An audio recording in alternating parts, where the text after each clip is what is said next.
lot of people thought that AI was Claude and ChatGPT. It is useful as an individual. It's useful in business, but it barely scratches the needle of the capabilities that systems can do when they have the right package around them. In this episode of Investors and Operators, I'm speaking with Chris Nicolini. He's a managing director and head of value creation for Brightstar Capital's lower middle market strategy. Before joining Brightstar in 2025, Chris led value creation initiatives at Abry Partners, a $17 billion private equity firm based out of Boston. Chris has over 30 years of experience as an operator at GE and everywhere in between, big companies and small companies. Yeah. So today we're going to be talking about value creation, AI implementation, and key lessons from Chris's career. So I'm going to do a warm-up question though. Okay. And I would love to know why you got into the Army. Why did you enlist? Before we talk about private equity value creation, let's go all the way back. Yeah. And love to hear your story, why you enlisted. Well, first of all, let me just go ahead and thank you for doing this podcast, particularly around the mission of helping veterans in their transition. I was mentioning before that when I got out 25 years ago, there were little resources for this. They didn't exist other than standard recruiters. So I'm really happy you guys are doing this. So I joined the Army out of high school, went to West Point, and really it just comes down to as simple as I wanted to serve. I wanted to do something that wasn't about me. And the military seemed a very good way to do that, and served active duty for 6 years. I loved every minute of it. Got out right before 9/11, 2 months before that.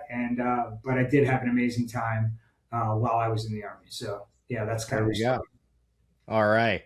And we were connected through one of your colleagues, Chris Grillo, who actually attended our 51 Vets New York City Summit, and he spoke there. And so for those who are interested in helping transitioning vets get jobs, check out 51vets.org. Would love to get you plugged in.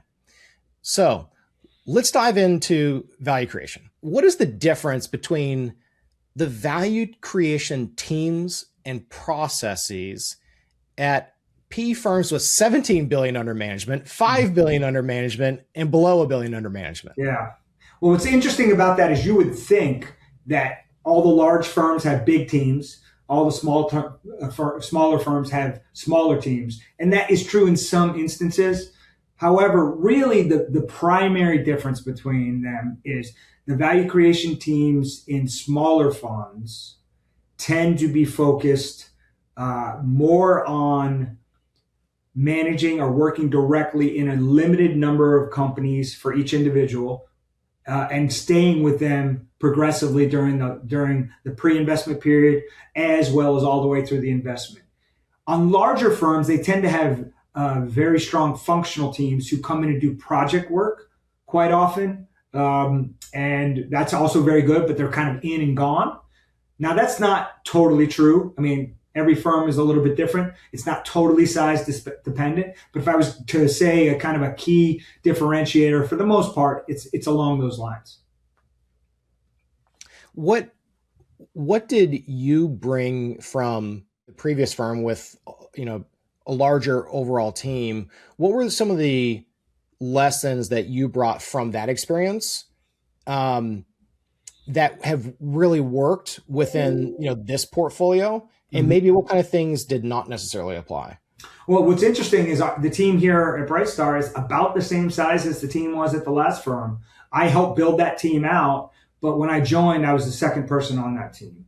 That was 10 years ago. So I think what I brought to this firm from there is an understanding of what it takes to build those teams within a PE firm, but also how to properly leverage them. So we have here a combination of generalists and functional specialists.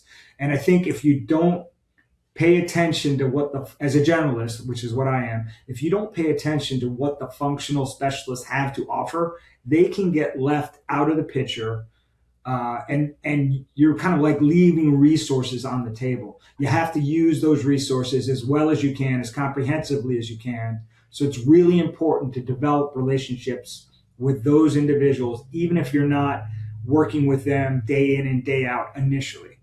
Because once you build those relationships, you get reps, and the next thing you know, you don't really even have to tell the individual too much about where you need their help. You kind of tell them a little bit about the company. You tell them your theory on what they could help with, and then you allow them to go in with you to vet those out and come up with initiatives to make to affect change. Can you walk us through the value creation playbook? And maybe that starts with pre-acquisition, the work that the team does in looking at companies. Yeah, when we look at potential investments, we're looking for sectors that we have direct experience in. We're looking for founder-led companies almost exclusively. We are looking for founder-led companies with few exceptions. And we're looking for companies where the levers you can pull are more in your control and less in the market's control. So certainly those are, you can never have 100% of that, but that's the things you look for. And then, the things within the companies that we really want to be able to work on, or that we most commonly work on, is organic growth, whether that's new markets, physical markets, or product markets. So that's one area. Inorganic growth certainly is a big piece of that. And then using other tools at our disposal to improve the potential outcomes. So that might be AI tools, that might be digitization. It might be the fact that we have a wide network of industry experts that we have relationships with that we can bring into these deals to either help with specific point projects, come in to be side by side with the CEO, be on the board of the company, that help us fully understand the industry. And in most cases, we will not invest in a company if we don't have a partner that really knows it very, very well in that sector, and more importantly, that subsector. So those are the kinds of things that we make sure that we have before we invest in these companies. After the pre-ac work is done, what does the first 100 days look like? Like, what do founders need to know about the first 100 days of working with the Brightstar team? Mm-hmm. And also, what are some of the misconceptions that they might not know, or just might not fully expect out of that first 100 days and maybe the first year? Yeah, I think, the perception in some places that private equity firms, once they make an investment, will come in some ways take over. They'll descend upon you with a crew of operators, consultants, and essentially tell you how things are going to be done. We don't invest in companies like that. We invest in companies where the founders and the management teams already know what they're doing. We're there to help them improve in areas of things that they don't have specific skills in, right? So most of these founder-led companies are led by passionate entrepreneurs who have built these companies up to a certain size. They know sales. They know their market. What they may not know is they may not know how to digitize. So what we'll do is we will go in, we will first and foremost learn and listen to them and all the individuals throughout the organization, from the executives down to the front line, so we get a true picture of how the company operates. And then what I like to do, and I think this is broadly speaking the way our operators in general work, we will identify probably non-tactical issues that are a big pain for the management team, and we'll help them go fix them. Maybe they have an ERP that's either broken or not fully implemented. We'll help them figure out how to optimize that system or replace it. Maybe they have a pricing problem. They need to do a pricing analysis and they haven't done that. We'll do a pricing analysis for them, show them what the benefit of price increases or price adjustments might be relative to lost customer base, things like that. Once we are able to do that, we then have their trust, and then the more strategic work can happen. So certainly we have, you have to do the post-closing items, board governance, finance, debt stuff, all that has to be done. And we don't, quote unquote, put that work on them. Between the operating team and the finance, the investment team, we will take on the burden of doing much of that for them. Because we don't want their workload to go up. The diligence process takes a while. They're doing their day job. They also have to go through diligence. So they want to get back to really running their company. They don't need us coming in and giving them tons of extra work. So I think that's what we really try to concentrate on. Investors and Operators is the podcast of 51 Labs, a full-service digital marketing agency that focuses on private equity firms, the portfolio companies, and others in the M&A market. We handle everything from branding to video to websites, LinkedIn content, and everywhere in between. We've done over 150 projects since 2019, and usually we do a lot of work with emerging managers, so funds 1 through 3, independent sponsors, but also funded private equity firms. Reach out, happy to help out. On the revenue side, when you look at pricing strategy, I'm curious, of all the companies you've been exposed to in, the portfolio companies, the private equity lens, not necessarily, the GE background, but what percentage of portcos have you worked with where you came in and found that there's actually significant upward pricing, capacity, and where the founders were like, I don't want to do this, like my customer's going away, but then a year later, like, nope, it worked, guess what? And also what percentage where you did it, but hey, it didn't work, or maybe it backfired on pricing? I would say about 50% of the companies, there's usually opportunity there. Instances where it doesn't work, where we've tried something and it doesn't work, largely revolve around the case where the particular products and services that we are potentially going to increase the price in are not differentiated. They are commoditized. There are competitors in the market that can do the same thing. And once you start to increase prices, they can look at the other competitor and go, well, listen, your customer service isn't any better. Your delivery isn't any faster. And when things break, you're not any better at fixing it than someone else. So, for the most part, we don't mess with that. If it's a product line that is not differentiated, we are generally not going to play around with price adjustments or price optimization. That's interesting. And there's also opportunities when you do that, by the way, that you're actually going to reduce price, right? Like you may have, it's price rationalization in many cases. It's like, listen, we want to get more value. We want to have a longer lifetime value for this customer, whether it's a consumer business or a professional business.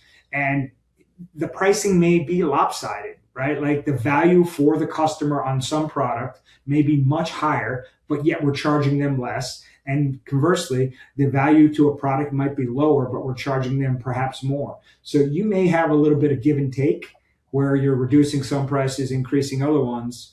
But the net effect is overall greater wallet share from that customer and greater profitability. And then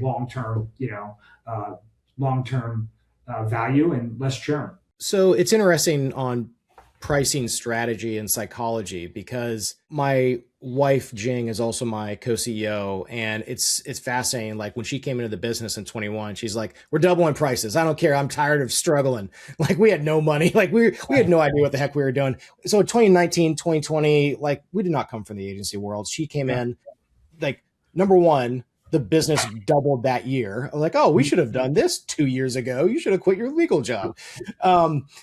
But my psychology is that I've always wanted to invite more people to the party, more people to become clients. I just like I love being around people. But now what that means on pricing is that I didn't want to push people away on pricing. Mm-hmm. And so we've had literally for 7 years that back and forth of, we'll push people away on pricing for this video or the website or branding. Mm-hmm. And then you know what happens? Like when we increase prices to where the market is, not only are we attracting the right clients, but also the right project scopes. And then our team is staffed where they can do truly deeper work and get better results for the client, as opposed to double the projects at half the price and everyone's spread thin. Mm-hmm. But it's interesting. Like, I wonder what you have seen through the founders that you have worked with and some of the pricing psychology, mm-hmm. or maybe how their backgrounds affected other parts of the business on hiring. So I'm just kind of curious about that. Well, since you brought up your wife, I have to kind of go to my wife. My wife actually runs a nonprofit that teaches yoga in juvenile detention centers. She was one of the original founders of this nonprofit with the leader of the organization, and then she took it over 3 years ago. And they're having trouble with yoga instructors, not because these people don't love what they do, but it's already a low income profession as it is, and there's a lot of hassle in having to do all this logistics for the Department of Justice to be able to paperwork you got to fill in, reports you got to turn in. Meanwhile, you're going day in, day out into prisons and getting clearance, going through clearance. Like there's just a lot of logistics step to make, $100 and something per session, right? So what's the nonprofit called? It's called Centering Youth. Centering Youth? Yeah. Cool. And so we were having this discussion, having trouble keeping yoga teachers. And as much as these people really care about the mission, they also need some sort of living wage to be able to continue to do this. And I said, Veronica, contract negotiations coming up with the DJJ, you got to talk about what they're going to pay you per session, so therefore you can properly compensate your folks. So she was very scared it was going to be a problem. We war gamed it for a while, and ultimately the DJJ loves what they do so much they were ready and willing to do that. And also we found ways to reduce the administrative burden to those instructors. So the instructors are the product. So we are finding a way to strengthen that quote unquote product, to deliver, the services to these juveniles that really need it in a way that means that their instructors are going to stay around longer. The relationships they build with the students are going to be better and stronger. And it's just better for everyone. And I think, a year later, the DJJ is happy, even more happy with the program, even though they're now paying more. That's a perfect case of it, right? Yeah. And then everyone's happier. Yeah. You're expanding the pie. You're not splitting the pie. Yeah. I guess maybe that kind of goes over to hiring philosophy, actually. Mm-hmm. We've in 7 years have learned a lot of lessons the hard way. And it's really taken probably past year or two to get this core team that we do, where it's like, you finally feel that everything's humming. And part of that is also paying above market. Like here in Atlanta, we pay New York rates, and also our bonuses are higher. But, then you look at the P&L and you're like, oh, that's painful. Yeah. But then it makes us think, well, what else is painful? Churn. Like that sucks. Yeah. And it's so hard to find the people, train the people, and then that trade-off. So I'm curious, like what, through your experience to all the portfolio companies in your career, like how have you thought about retention, not just at the senior level, but throughout the organizations? Yeah. Have there been common threads or maybe even hard lessons that you've, learned with these portfolio companies on how to have strong retention? Well, the common thread with the management team, first and foremost, is you got to back the right management team. Like we don't believe here at this firm, nor at my previous firm, of investing in companies where part of the thesis is, oh, we can make this company better. It's underperforming because the management team doesn't really have their heart in that. That is a dangerous, dangerous way to develop a thesis. And for the most part, I don't think that works. What does that mean, management teams that are strong already? If you have 5 that are strong, that's great. But I think what's even more important is that the CEO is a visionary, that he's led this business for many years. He's got a team around them that will do anything for him and therefore anything for the company. So there may be cases where there's 1 or 2 people on the team that aren't A+ players, but because they have such strong loyalty and desire to work for that CEO, they will work harder than they perhaps would have otherwise. They will outstrip their normal capabilities and grow, quite candidly. So that's kind of the way I think about the senior management team.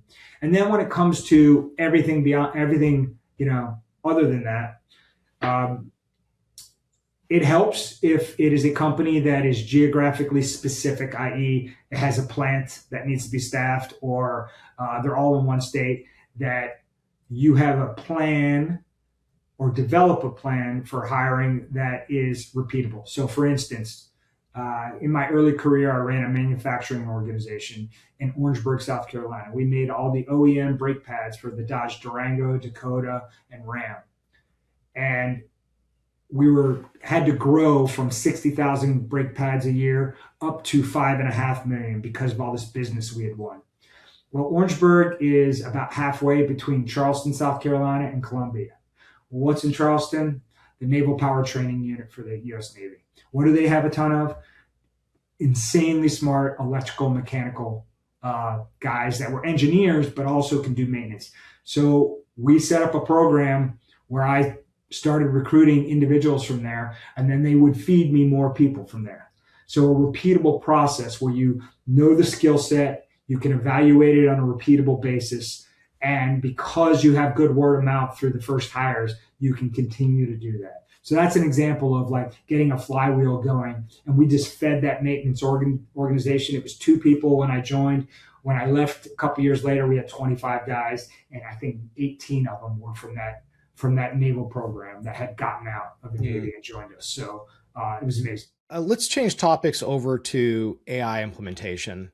I've been around a bunch of our clients, just went on a road trip talking to clients, and it's interesting to see that it feels like AI implementation is at its infancy within private equity and the portfolio companies. And it's a lot of firms that I've been talking to, it has felt like there's not a really comprehensive plan and implementation. And it tends to be siloed around something around whether it's deal sourcing or legal or, CDD, other parts. So I'm just kind of interested about the journey that Brightstar has been on with AI implementation. Where is it going well? What are some of the challenges you guys have faced along the way? When I got here a year ago, I was shocked in a positive way of how much the firm had already bought into it.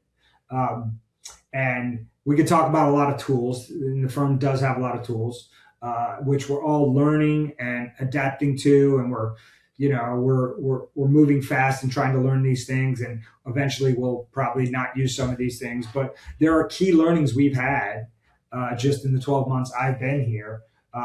We have developed many tools in-house from our own teams using outside tools that are helping us first in the not so much in deal finding deals, but in vetting deals. One of them is before a deal team can bring a deal to IC for an IOI or an LOI, not only do they have to do the normal things they would do, full SIM analysis, full market analysis, etc. They have to run an AI agent that is a red team agent that tells us, with the information from the SIM as well as from the thesis deck, what the counter case is. And then on top of that, even before they go to IC, they have to have that team's response to what the red team says and be able to present it and talk to it. And in some cases, you may find as a deal team that red team report has called into question a lot of the things around your thesis that you now recognize that you didn't recognize before. And you may, I won't say abandon it, but you may start to reconsider some of the things you had. So that's a huge one. We now do multiple hackathons, firm-wide hackathons. We had our annual general meeting in Florida a month or 2 ago. And then right after that, we went to our Palm Beach office. Almost everyone, that's from admin through legal, through investment, through everyone in the firm. We did a hackathon where we were in groups of 4 or 5 people using tools to develop solutions to challenges that we have internally. And then we presented at the end of the day. One of the key tools that came out of that was more of a kind of like a back office tool. It's a tool that helps our associates grade the tests that new potential associates, interviewees, have to do. They have to do a modeling test. And that team iterated on that test. And it's great and it's useful for the associates. So they're not spending all this extra time doing this work, but it has limited value. Well, they've taken that analysis, and since then, that same team has gone back and said, let's make this more broadly applicable to the firm in a way that is more important to our results. So what they've done with that is they said, listen, we know that when we model or we look at SIM analysis, we don't always get it right. So we're now going to use this tool and modify it in such a way, this agent, so that it can analyze the products that are created by both the investment bank that's brought it to us, as well as our own analysis to find errors in there. And while we would find those errors anyway, we're now finding them 3 times as fast, which allows us to spend more time on the qualitative analysis and not worry as much about whether or not we got something wrong in a toggle switch on a model. So I think that has huge long-term implications for us. Tell me more about this hackathon. So like, when was this? Was it a half day, a full day? Who was there? The entire firm? Was it a Saturday? Was that a hotel? What was the structure of the agenda? And how did you divide and conquer? Like, Chris, you're handling this with the associates or the ops team. Like, how'd you guys structure the agenda? Yeah, that's great. So our annual general meeting was a Wednesday, Thursday, I believe. We got there in the morning. The entire firm was there. Now, there were a couple teams that were remote. Maybe 20% of the firm was back at whatever office they were at. We were all in. So it was around your AGM. So it was around your AGM, but you did it like the day before. The day after the AGM ended. Okay. Yeah, it was the day after the AGM ended. Got it. Yeah. And it was everyone. So we all met in a main conference room, overflowing, and then certainly there was some remote folks, but that's everyone. That's our CEO, our CFO, like the entire firm leadership. And prior to that hackathon, we had already been carved into teams of 4 or 5. In some cases, these were groups that already had been working together with each other. And then we would subdivide into conference rooms or offices in groups of 4 or 5. And then we would come up with an idea of what we think we want to work on for the day. We would say, all right, we would map the problem. What is the issue we're trying to address? What tools make sense to do it? What is the output of this going to be? And how are we going to present it? So we had basically from 8 in the morning till 4 in the afternoon. And then at 4, we all went back into the room. We presented our products. And then, there was 10 of them, 10 different groups. And then at the end, there's actually the next week there was judging, and a couple key members of the team judged it and rated the 3 best pieces of that. And one thing I forgot to mention, we do have an internal leader of AI infrastructure, process, procedure for the firm that we hired directly from another PE firm. And so she has helped us frame all of this. She's the one that is setting up these hackathons. But more importantly, she's the one that is leading the effort to identify external tools, because there are so many out in the market, some which are the generic LLM tools, but some which are like specific to finance organizations, PE firms, investment banking. And she's vetting them with help from other people in the firm to say, all right, these are the tools we're gonna call our platforms. And so that's been hugely helpful too. We have our next hackathon in just under a month, I believe. So we're not stopping at one. We're just going to keep doing this. Our head of one of our managing partners for the firm has basically said, listen, if you come to the next hackathon with the same skill set you had, no matter where you were 3 months ago, then you failed. That means you haven't evolved. You came to this event, so you better be getting better. So if your day job is everything you do for the company and the fund, your night job is learning these tools and working on this stuff, not because I want you to, but because it's going to be the speed of innovation and the speed of our industry is going to continue to adopt more of it. And if you're a PE firm in 2 years that doesn't have this as a major part of your culture and the way you operate, you're going to fall behind. I think that's a really important insight, which is that you have to have that top down leadership direction to say, if you are 3, 6 months and you have the same skill set, like that's failure. Yeah. Like we are growing fast and we have to adapt or we're not going to survive. We don't want to be a zombie fund. And yes, we're technically still here, but like we have to adapt fast or die. Yeah. I'm on the 10 groups from 8 a.m. to 4 p.m., 10 groups. Where did you find in the functions of the business, whether it is sourcing, underwriting, portco, support and management, or admin, whatever? What areas did you find that you're getting the most leverage from, or is something that's truly going to move the needle? Yeah, one of the areas we had is, we get so many deal books, sims, whatever you want to call it. Like this is a constant flood, right? So deal flow is massive. And so we think we know certain things about certain sectors, and we absolutely do. We got a lot of experts. But then there comes this thing where it's like a subsector within that sector that we don't quite really know. So one of the tools that was created was a subsector analysis that says, based on what we know about this sector, is this subsector, is it going to work for us? Is it something we should pursue? So it does an analysis around that deck and says where it fits with the things that we have worked in the past and where it does not fit.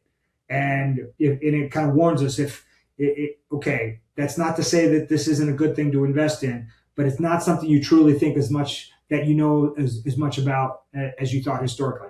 And then it'll kind of give us a rating as to whether or not it thinks we should look at it. Now, we don't just follow that out of hand, but when you're getting 600-700 deal books a year, you can speed through the process of, is this a no today? All right, if it's a no, let's get it off. It helps us make that no decision faster than we might have otherwise done. And that's a huge, not only is it a time saver, it's a huge clarity saver, right? Like then you're not spending a lot of cycles on stuff that is ultimately not going to end up being something you really start to do diligence on. When you brought in this person who's running AI implementation, what did she find of like, hey, like great effort, love the energy, this is not how we do this? What were some of the early challenges you guys faced in the AI implementation? I think a lot of people thought that AI was Claude and ChatGPT. It is the user's entry to it. It is useful as an individual. It's useful in business, but it barely scratches the needle of the capabilities that systems can do when they have the right package around them. And her introducing us to these other systems and their capabilities really kind of changes the conversation, because I'm sure you've done this. You could spend all day in ChatGPT learning a lot, but it'll just keep answering questions for you. How much do you think that you're using agents to truly execute the work, where associates leave at X PM at night and they come back and the agents actually did the work at night, or across different functions in the business? Where are you guys at in kind of that journey? I mean, one of the easiest examples is we have firm-wide agents of like 30 or 30 plus agents. One of the simplest ones, and I'll bring this up just because it's the most relatable. You come in the morning and this agent will have looked at your calendar. It will have looked at everything in your email history. It'll look at the box files, and it'll say, this is what you have on your schedule for today. Based on the email analysis I've done, the box folder analysis I've done, these are the things you need to know. So you have a meeting coming up. Oh, wait, we set this meeting a month ago. Who is Chris? What does he do? And what does he do? Why is this relevant to what you're doing? And it can just be an email sitting in your box that summarizes everything you need to know for the day. And if you read that, you're like 90% of the way there. Got it. So I think that's a great. Good coming back from vacation for a week. What's that? Yeah, totally. Yes, yeah. Or you just did a big race and your mind isn't working so well because you haven't slept in 2 days. Why don't you read this? I don't know what you're talking about. Yeah, exactly. Neither of us do. So yeah. Let's talk about M&A and just think it's like the buy versus build, because we're going through this as well, where we bootstrapped this 7 years ago. That's how we've grown. However, our entire client base, how do they grow companies, right? You Yeah. buy other companies, you grow them. So, we're looking at doing that right now. And in, a key service area that has, one of these, with one of our service areas, but we're wrestling with, is it faster and also on a risk adjusted basis better to just build this with our team or to buy it? And in this particular service area within websites, like we do awesome websites, but to get to to double revenue in that, is it better just to buy it? Well, yeah, it's totally specific to the industry. What scale are you at now? What are your services?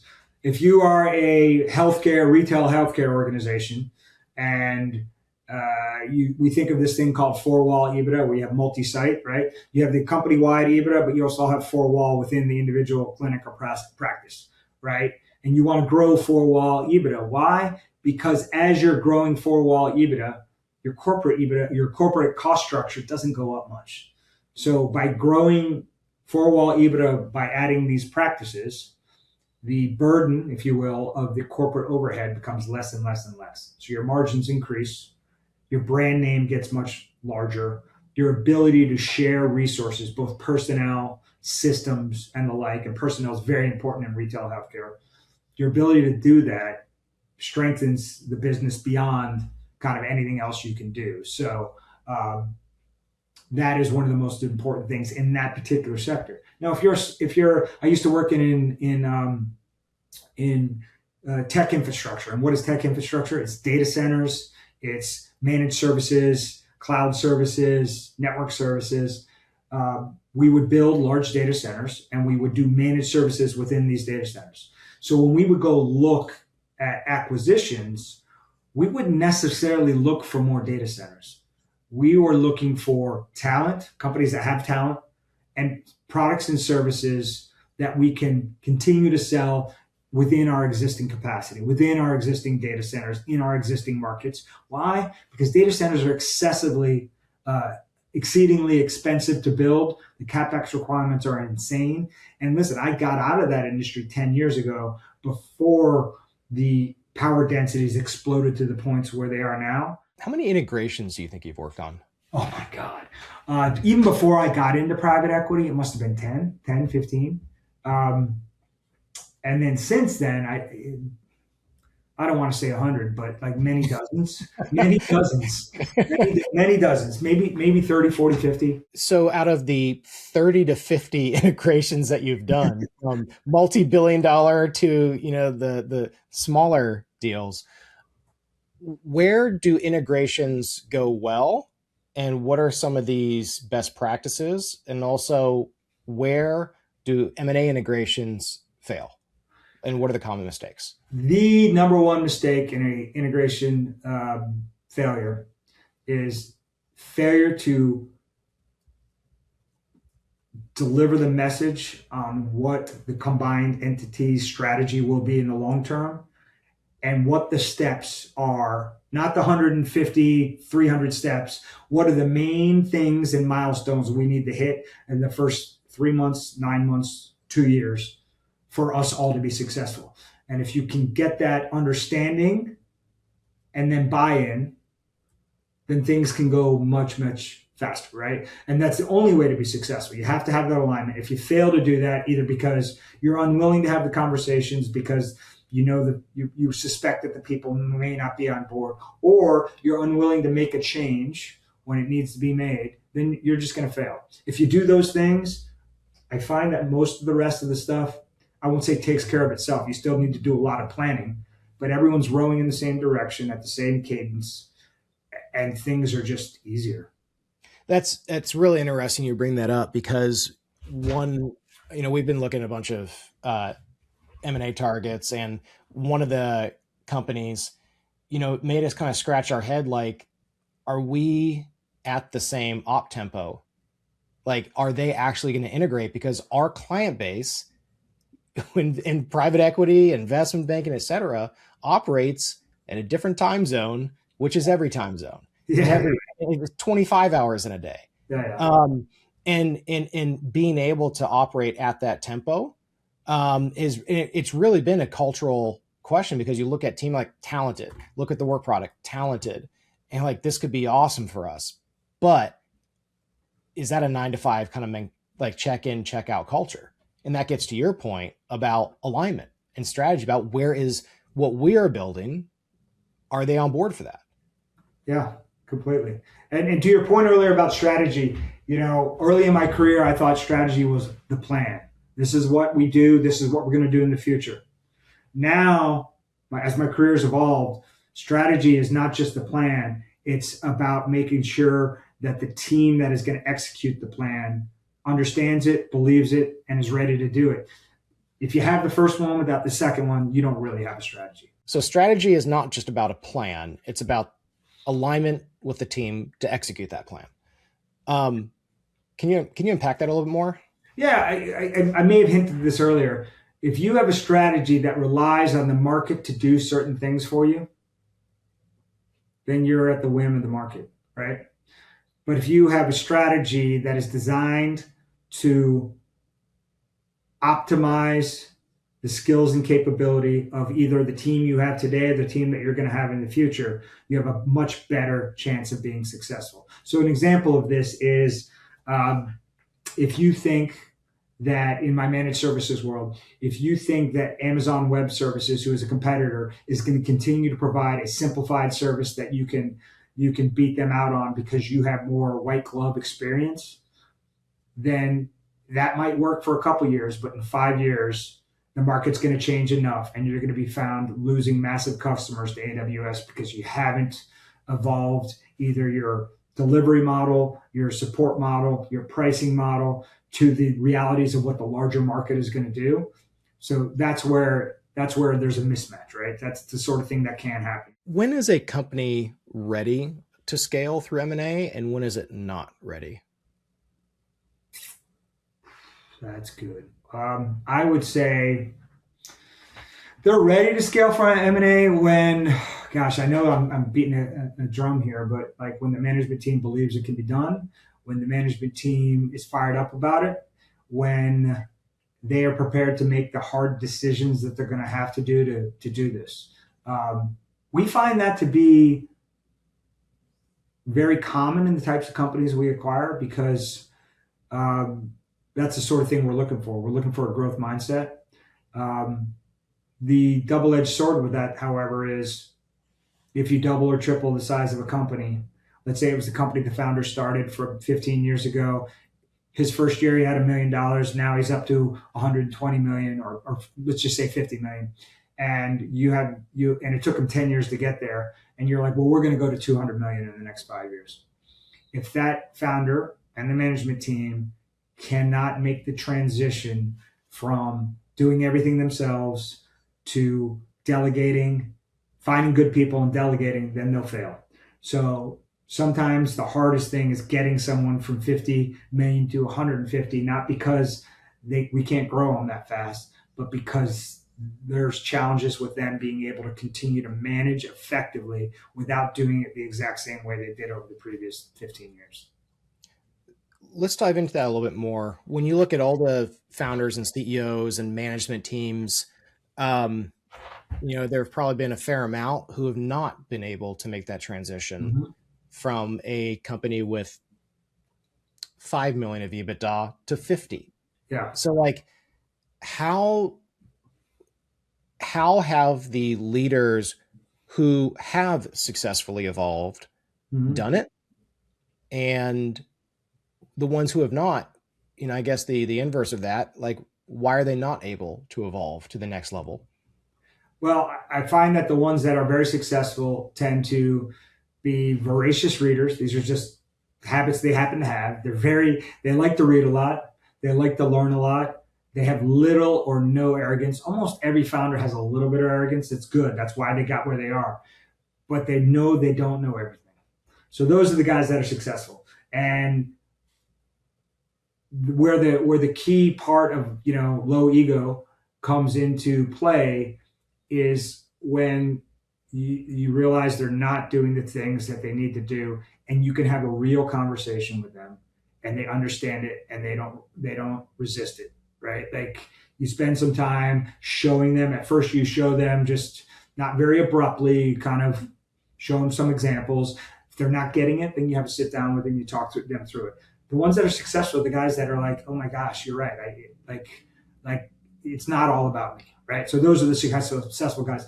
On the opposite foot, the ones that aren't just can't get over the fact that even though they were amazing at building it to where it is today, they're going to need a lot of help to build it beyond that because it's not all about them. So that's the key differentiator, I think. Do you have, in terms of your processes, when maybe in the first 100 days or a year or whatever it is, that kind of honest conversation with the founder of like, hey, you built this to 10 million of EBITDA. That's amazing. Mm-hmm. Here's what it's going to take to get to 50 million of EBITDA. Here's where I think you're really, really strong. And here's where you're weak in skill set or, hard skills, soft skills. Like how do you approach those types of discussions with leaders in a thoughtful and, structured way? Yeah, I mean, and to be clear, it's not just me, right? It's the investors on the deal. In many cases, we'll bring in industry experts to either be on the board or not. But whether it's me, whether it's the managing partner on the deal, whether it's someone else, the key is getting credibility. I mentioned to you earlier before, I'm not here to be a burden to the CEO or the management team. I'm here to help them. So I demonstrate through doing fixing tactical issues that they don't like to deal with, that I am there for them. And I do have a conversation with them where like, I care what my firm and fund think, but more importantly, I care about the performance of this company. I care that you as the CEO and I have the same beliefs of what can grow the company. And first and foremost, I fail and my firm and my fund fail if you don't succeed. So let's find a way to make sure you succeed. And if I've already won their trust, those conversations are easy. Where they're very hard is where it's 3 years into the investment, the investment's in having challenges, and then the deal partner calls you up and says, "Hey, come on in and let's help him out." And they're like, "Who is this guy? I don't know him. Things already aren't going well. What does he know? He's never been a CEO in my industry." So like it's so much harder if you have those situations. But if you're there from day one, it's so much easier because they know you have alignment. They have the company's best interests at heart. Can we shift over to focus with the portfolio companies? And, part of what makes founders capable and great is that they just find a solution. Mm-hmm. And they will keep the lights on come hell or high water. But, as they evolve, I heard this one phrase that the hustler has to die for the leader to be born. I like that. And I'm just kind of curious about how you have this trade-off of being focused on a product or a service or a strategy versus going too broad and spreading yourself too thin. And maybe to provide some context, the thing that we're battling is our fundamental thesis is that private equity firms want a one-stop shop.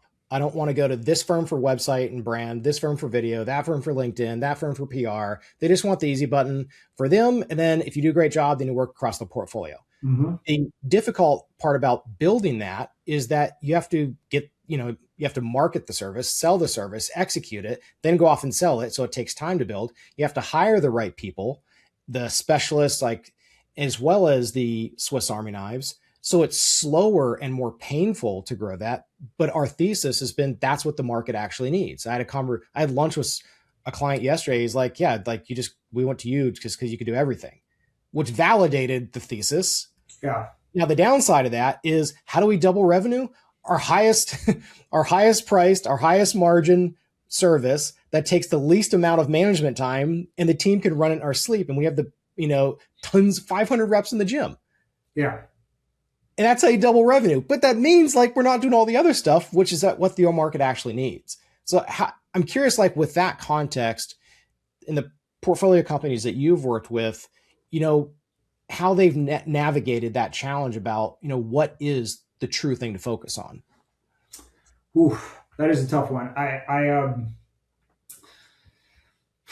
I think it's a it's somewhat of a dual approach. Like you have the core products and services that everyone loves. Maybe they're not at the highest margin, and you use that to get the other products in the door. And that, depending on your size and scale, can be very hard. Depends on what market you're in. A great example of this is trying to think. In a previous life, we invested in a insurance platform. It was many different lines of insurance: property and casualty, exotic cars, D&O, all sorts of insurance. And the one underlying piece of that business that was going to allow us to scale was the infrastructure underneath it. And this was a system and a portal that allowed the agents in the field across all these different units or different types of insurance to be able to bind and underwrite in that platform faster, with less errors and more automation. So even though those were different products, and in some cases being sold to either the same customer or different customers, the platform underlying it was all the same. And because we were able to reduce the friction of sale for the agent, regardless of which of those lines of service they were selling, the most profitable to the least, the cost of the sale was the same across. And so once we concentrated on that common platform, we were able to not worry so much about trying to sell the highest price product or the highest margin product all the time. I don't know if that applies directly to your business, but that's kind of the way I think of it. Maybe shifting gears over to, I'm interested about what have you learned from large organizations, not just GE, but, larger portfolio companies that does apply to the size and shape of companies that you're working with now, and also what doesn't work. Like worked at GE with 300,000 employees in this particular unit that I ran, but this does not work for the Brightstar lower middle market portfolio that we're supporting. Yeah. Well, in a larger organization, you have the ability to have resources, and by that I mean money, people, processes, and things that are highly specialized and focus on similar repeatable tasks. That does not translate to smaller companies. No matter how big you think you're getting, whether it's a $5 million EBITDA company or a $50 or $100 million EBITDA company, you are still going to have to do, until you get to like a Fortune 10 company, you are still going to have to do things that functionally probably don't make exact sense within your job description. Things that need to get done that are either tactical or strategic, that it doesn't make sense to individualize and put into one person. So that's things that are very common between the two. The things that are not, and these are going to be obvious, but I'm going to state them. Decisions don't always need to be made with consensus. Large organizations, sometimes, and GE had a problem with this, we were trying to fight for consensus on decisions, and sometimes decision cycles for simple things would take 6 months. Fortunately, in smaller businesses, even an overly aggressive consensus building operation will take a lot less time, but that's not the point. The point is input from everyone's important, but they don't need to always have a say in the final decision. So I think that's the same in both businesses, but in a smaller business, the speed at which you operate is that much more important. So input from individuals, great, but you as the leader, whether you're the CEO, the CFO, or even just a business unit leader, the decision is with you. Once you've got the input, you have to have the will, the confidence, and decisiveness to make the decision. Yeah. So that's another big one. You've been around a fair amount of restructuring situations, and I'm curious about how you approach that from is there a framework that you use to approach these restructuring situations? Mm-hmm. And then how do you navigate, these really tough decisions and tough conversations? Yeah. I think the biggest thing, a lot of challenges, restructuring in most cases ultimately results in some form of cost cutting. What people tend to make mistakes with when it comes to these restructurings is they recognize that the P&L demands that they make cost cuts to either extend the runway of the cash that they have, or extend or make sure they don't bust covenants or whatever it is. But in many cases, they cut costs before they really understand what is causing the cost of the cut, or more importantly, what the implications of the cost cutting are. So, for instance, if you cut off a major part of your cost structure, that is also then going to cut off a major part of your revenue, you're cutting off your nose to spite your face. So you have to understand the levers of what the costs actually are and what are driving them, and attack the causes of those costs without just cutting the cost, right? So great examples of that are. So it sounds like the mistake is cutting before thinking. Yeah, like if you cut a sales team because 25% of them are underperforming, you better understand exactly what that means. Are you cutting the sales rep? Are you cutting the sales engineer? The sales engineer enables the sales rep in many cases. Is the reason the person's not selling because they're not competent, or is it because the product sucks, right? Like they're costing you a lot of money and not bringing in revenue. Is it because they're not a competent sales rep, or is it because the product is just falling apart? So maybe you should actually go back and think about how the product is delivered before you decide to cut the sales team. I've made that mistake.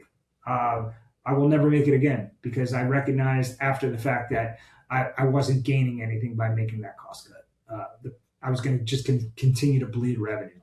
So things like that. That's like the most important thing if you're going to restructure a company. Two, it's even more important in those scenarios to have alignment. That means at the investor level, at the fund level, and in the company, if you've decided that you're going to make major changes in the management team, you have to shore up the people around that management change that you're going to make prior to making the change. So if there are key people on the team that you are worried that after making a change at a leadership level, you may also lose those people, and they're key to the thing, you need to go and secure their future, whether it's by giving them more responsibility, changing their compensation package, giving them more equity in some cases.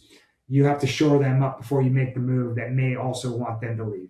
You need to show them how important that you think they are, so they don't think they're the next one. Let's talk about our shared interest in helping athletes with disabilities, and we're both part of the Kyle Peace Foundation, and you do work with 29029. So I want to start with just how did you get into this? Like, what's your why for helping out Kyle Peace Foundation? I'm a lifelong amateur athlete. High school, I was soccer. It was tennis, swimming, soccer, but I was really mostly a soccer player. Didn't make my college team. Didn't get recruited. They were top 20 team, so I wasn't surprised. I transitioned over to rugby.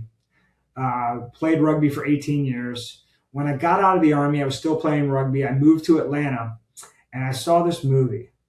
It's called Murder Ball, and it's about wheelchair rugby. And it just so happens that the Shepherd Center here in Atlanta had a wheelchair rugby team. So while I was still playing rugby, I reached out to them and I became a volunteer for them because I thought it was amazing. So I worked with them a couple of years. I did a ton of work with them, but then it kind of became overwhelming with my job and everything, and I kind of faded away from it. And flash forward to 2023, I had a good friend here in Atlanta that had done a 29029 event the year prior, and he wanted to do it again, but he wanted to fundraise for Kyle Peace. And two things happened at once. Oh, an endurance sport that I've never done. That sounds cool. And two, this reminds me of what I did, almost 20 years ago at the Shepherd Center, helping athletes who have different abilities than a lot of other people, still continue to be hyper competitive and find fun and joy through sport. So we did that. And then I did it again the next year. And along the way, I decided to start volunteering at some of their events in the logistics, helping them get the wheelchairs off the trucks, filling the tires, transferring people from one chair to the other, and, back and forth. So then that happened. And then, now the next step, they have a mentorship program and I'm working with one of their employees and acting as a mentor for him. And it's probably the most fulfilling part of any of the work I've done for them so far. What is the mentorship program? And also, what is 29029? But let's do the mentorship program first. Yeah. Okay. Yeah. The mentorship program, they have a number of employees at the firm, both fully able-bodied and some that are in chairs that, have cerebral palsy or other ailments. And this is about professional mentorship. They're looking for people that are, have, long history of career history that are looking to help individuals. A lot of the folks that work there, it's their first professional job. Perhaps they don't have a professional resume, or they've never bought a business casual attire. Let's help them figure out how to do that. Or, in some cases, some people don't have good time management skills. I historically did not have that. Let's work on that. That'll help them be better at their job, but also better at their everyday life. And then it kind of does, it does cross over into personal things like time management is both professional and personal. Financial management. How am I, as any individual needs help with financial management? How am I managing my finances? How am I managing the things around my life? So these are the things that, me and my mentee are working on day in, day out. And it's been great. I hope he's getting a lot for it. I almost feel a little guilty right now. I feel like I'm getting more from it than he is, but it's truly inspiring to see what these guys are doing, guys and girls, and I just want to continue to be a part of it. What is 29029? Well, that is it's an adventure challenge that was started in 2017 by Mark Hodlick, who's here in Atlanta, Jesse Itzler, who a lot of people know as a famous serial entrepreneur, and Colin O'Brady, who's a record holder, ultra endurance athlete who's done all sorts of challenges over the world. So essentially what they did, they started in Stratton, Vermont. That was the first mountain in 2017. You hike to a top of a mountain, and it's always a ski slope because they need a gondola. So you hike to the top of the mountain, you take the gondola down, and you do it as many times as it takes to get 29,029 feet of elevation gain, which is the height of Mount Everest. Now, depending on the mountain, based on the slope and the distance, it's anywhere from 8 laps up to 19 laps in one mountain's case. You have a 36-hour time cap. And there's two amazing elements that make this such a great event, other than just the shape of it. One, it's not a race, it's a challenge. Two, it's always you against you, right? You're not racing anyone else. It's to get on the mountain, empty the tank, and do as well as you can. And three, success isn't just getting the red hat. Red hat is when you complete all the laps in 36 hours. Success for some individuals who may not have a background or not in shape they define success as emptying the tank. Do whatever you can, never give up. That's emptying the tank, even if you don't make it to the top. So that's why it's such an amazing event. I've now done 3 of them, one in 23, one in 24, one this year, just last week, and I'm doing 2 more this summer. So amazing group, an amazing event. And because the head coach of that organization is a guy named Brent Peace, Kyle Peace has a direct association with it. So a lot of people that fundraise through these events.